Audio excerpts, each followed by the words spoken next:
Hi ಸ್ನೇಹಿತರೆ, ಈ ವರ್ಷ ಯುಗಾದಿ ಹಬ್ಬ ಯಾವ ದಿನ ಬಂದಿದೆ ಅಂತ ನೋಡೋಣ. ಚೈತ್ರ ಅಥವಾ ಯುಗಾದಿ ಅಮಾವಾಸ್ಯೆ ಯಾವತ್ತು, ಹಾಗೆಯೇ ಯುಗಾದಿ ಹಬ್ಬ ಆಚರಣೆ ಅಮಾವಾಸ್ಯೆ ತಿಥಿ ಯಾವ ಸಮಯ, ಹಾಗೆಯೇ ಯುಗಾದಿ ಹಬ್ಬಕ್ಕೆ ಏನು ಮಾಡಬೇಕು ಏನು ಮಾಡಬಾರ್ದು ಅಂತ ಇವತ್ತಿನ ವಿಡಿಯೋದಲ್ಲಿ ತಿಳ್ಕೊಳ್ಳೋಣ ಬನ್ನಿ. 2026 ಈ ವರ್ಷ ಯುಗಾದಿ ಹಬ್ಬ ಯಾವ ದಿನ ಬಂದಿದೆ, ಅಮಾವಾಸ್ಯೆ ಯಾವ ದಿನ ಆಚರಣೆ ಮಾಡಬೇಕು ಮತ್ತು ಯಾವ ಸಮಯದಲ್ಲಿ ಪೂಜೆಯನ್ನು ಮಾಡಬೇಕು, ಯುಗಾದಿಗಿಂತ ಮುಂಚೆ ಬರುವ ಅಮಾವಾಸ್ಯೆಯನ್ನು ಚೈತ್ರ ಅಮಾವಾಸ್ಯೆ ಅಥವಾ ಯುಗಾದಿ ಅಮಾವಾಸ್ಯೆ ಅಂತ ಕರೆಯಲಾಗುತ್ತದೆ. ನಮ್ಮ ಹಿಂದೂಗಳಿಗೆ ಪ್ರಕಾರ ಯುಗಾದಿ ಹಬ್ಬನೇ ಹೊಸ ವರ್ಷ ಆಗಿರುತ್ತೆ. ಈ ಅಮಾವಾಸ್ಯೆ ಕಳೆಯುತ್ತಾ ಇದ್ದಂಗೆ ನಮಗೆ ಹೊಸ ವರ್ಷ ಆರಂಭವಾಗುತ್ತದೆ. ಯುಗಾದಿ ಹಬ್ಬ ತುಂಬ ಸಂಭ್ರಮದಿಂದ ಆಚರಣೆ ಮಾಡ್ತೀವಿ. ಯುಗಾದಿ ಅಮಾವಾಸ್ಯೆ ಯಾವ ದಿನ ಬಂದಿದೆ ನೋಡೋಣ. ಯುಗಾದಿ ಅಮಾವಾಸ್ಯೆ ಮಾರ್ಚ್ 19ನೇ ತಾರೀಕು ಗುರುವಾರ ಬಂದಿದೆ.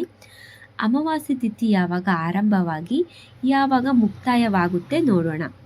ಅಮಾವಾಸ್ಯೆ ತಿಥಿ ಮಾರ್ಚ್ 18ನೇ ತಾರೀಕು ಬುಧವಾರ 8:25 ಆರಂಭವಾಗಿ ಮರುದಿನ ಬೆಳಿಗ್ಗೆ ಗುರುವಾರ 6:52 ಮುಕ್ತಾಯವಾಗುತ್ತದೆ.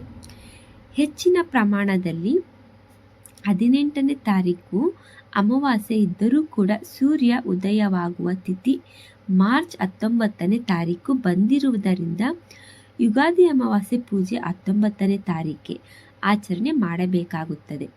ಅಮಾವಾಸ್ಯೆ ಪೂಜೆ ಯಾವ ದಿನ ಮಾಡಬೇಕೆಂದರೆ ಮಾರ್ಚ್ 19ನೇ ತಾರೀಕು ಗುರುವಾರ ಬೆಳಿಗ್ಗೆ ಬ್ರಾಹ್ಮಿ ಮುಹೂರ್ತದಲ್ಲಿ ಪೂಜೆ ಮಾಡಬಹುದು. ಅಷ್ಟು ಬೇಗ ಸಾಧ್ಯವಾಗಿಲ್ಲ ಎಂದರೆ ಬೆಳಿಗ್ಗೆ 6:15 ಒಳಗಡೆ ಪೂಜೆಯನ್ನು ಮುಗಿಸಿಕೊಳ್ಳಬೇಕಾಗುತ್ತದೆ.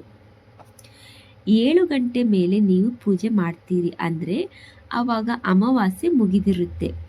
6:52 ಅಮಾವಾಸ್ಯೆ ಮುಗಿದಿರುತ್ತೆ. ಯುಗಾದಿ ಹಬ್ಬದ ಸ್ವಲ್ಪ ಮಾಹಿತಿ ತಿಳ್ಕೊಳ್ಳೋಣ. ಯುಗಾದಿ ಹಬ್ಬಕ್ಕೆ ದಕ್ಷಿಣ ಭಾರತ ರಾಜ್ಯಗಳಲ್ಲಿ ಹೆಚ್ಚಿನ ಮಹತ್ವವಿದೆ. ಅದರಲ್ಲೂ ತೆಲುಗು ಸಾಮುದಾಯಿಕ ಜನರು ಇದನ್ನು ದೊಡ್ಡದಾಗಿ ಆಚರಿಸುತ್ತಾರೆ. ಉಗಾದಿ ಎಂದು ಕರೆಯುತ್ತಾರೆ. ಈ ಹಬ್ಬವನ್ನು ನಮ್ಮ ಕರ್ನಾಟಕದಲ್ಲಿ ಯುಗಾದಿ ಎಂದು ಕರೆಯಲಾಗುತ್ತದೆ.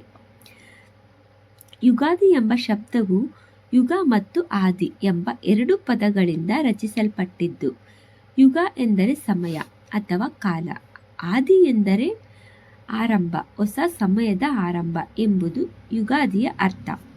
ಈ ದಿನ ಮಾಡಿದ ಒಳ್ಳೆಯ ಕೆಲಸಗಳು ವರ್ಷ ಪೂರ್ತಿ ಶುಭ ಫಲ ಕೊಡುತ್ತದೆ ಎಂದು ಹೇಳುತ್ತಾರೆ.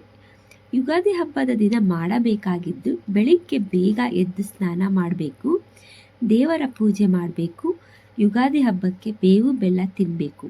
ಯುಗಾದಿ ಹಬ್ಬದ ದಿನ ದೊಡ್ಡವರ ಕಾಲಿಗೆ ಬಿದ್ದು ಆಶೀರ್ವಾದ ಪಡೆಯಬೇಕು.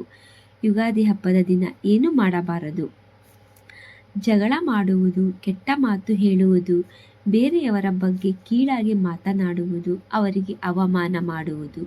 ಯುಗಾದಿ ಹಬ್ಬದ ದಿನ ನೀವು ಹೇಗೆ ಇರುತ್ತೀರೋ ಹಾಗೆ ನಿಮ್ಮ ವರ್ಷ ಪೂರ್ತಿ ಸಾಗುತ್ತದೆ ಎನ್ನುವ ನಂಬಿಕೆ ಇದೆ.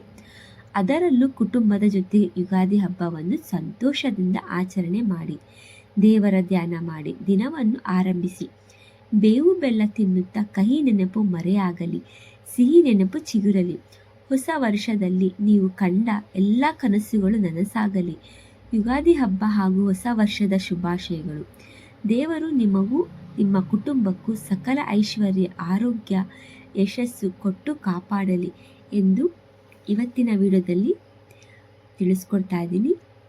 ಈ ವಿಡಿಯೋ ಇಷ್ಟ ಆದರೆ ಲೈಕ್ ಮಾಡಿ, ಕಮೆಂಟ್ ಮಾಡಿ, ಶೇರ್ ಮಾಡಿ. Thank you for the watching. Okay, bye bye.